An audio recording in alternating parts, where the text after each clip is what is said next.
Porsche 911 Carrera GTS 3.0 review. From £75,074. 10 point. The ultimate non-motorsport 911 is now available in the UK with a manual gearbox. Does it offer pure driving pleasure? What is it? In theory, this is the ultimate normal 911 for those focused on the provision of pure driving pleasure, before the range takes a big step up in both price and concept into the uncompromised realm of the Porsche Motorsport-developed GT series of 911s.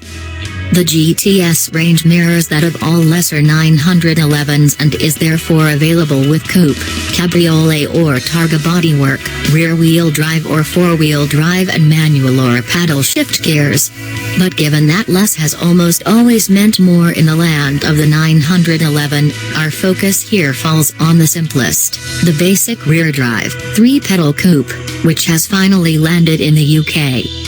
In practice and when viewed with the most objective of eyes, this car is a parts bin special. The 911 Porsche would build were it ticking the options boxes for you.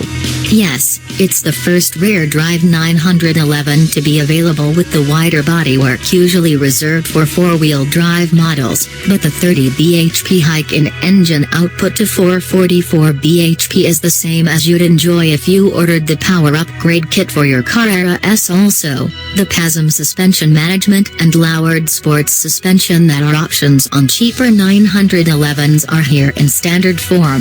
The center lock wheels are taken from the turbo model. If you want adaptive dampers, rear wheel steering or carbon ceramic brakes, you're still going to have to put your hand in your pocket. Visually, there's a fractional aero enhancement to the front spoiler, balanced by an additional lip on the rear wing and the usual GTS treatment of black wheels, blackened sports exhausts, smoked headlamp glass and, inside, a smattering of badges and a swath of Alcantara upholstery. What's it like? I can't think of a car I've driven that's more spec-dependent than this. Drive another GTS, but with four-wheel drive, a PDK gearbox and a targa body, and it's not like you're driving another kind of 911, but another kind of car altogether.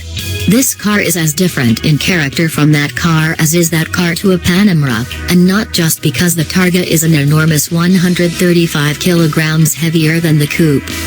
The manual, rear-drive GTS coupe may just be largely an artfully assembled confection of pre-existing components, but when it's Porsche doing the picking, we should perhaps not be too surprised when the result appears somewhat greater than the sum of its parts.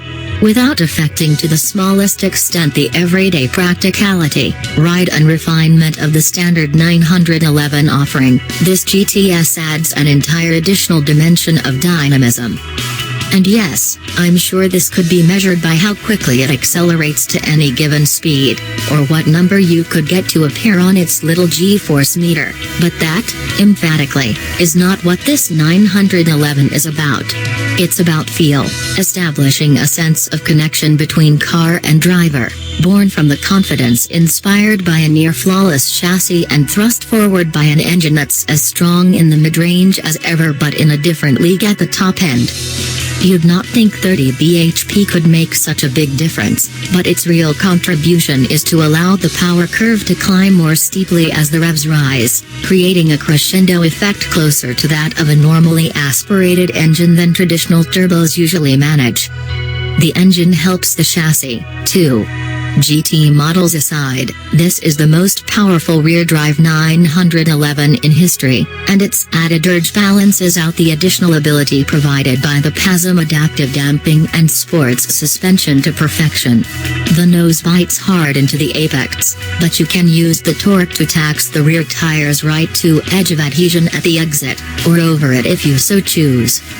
Should I buy one? For those wanting a 911 that retains all its legendary everyday appeal while providing a level of driver involvement beaten only by the GT3, the GTS should be the automatic choice. Financially, just adding the power kit and suspension modifications to a Carrera S brings you to within a few £100 of the GTS's list price, without the wide body, center lock wheels and visual enhancements that are not on the options list. But there's another way of looking at the GTS altogether. Think of it not only as an up-spec normal 911, but as a slimmed and toned turbo. It has more than 90% of the turbo's power-to-weight ratio but doesn't have the fat body and heavy four-wheel drive system, plus it gives you the choice of 2 or 3 pedals. It also has a far nicer engine noise, and I'd bet it would be quicker around a track, too. It's also almost £33,000 cheaper. In short, if you're in the market for a non-motorsport 911, don't ask yourself why you should buy a GTS, but answer a far more difficult question instead, why you should not. Porsche 911 GTS. Location: Exmoor. Price: £95,795. Engine: 6 cylinders horizontally opposed, 2981cc, twin-turbo, petrol. Power: 444 bhp at 6,500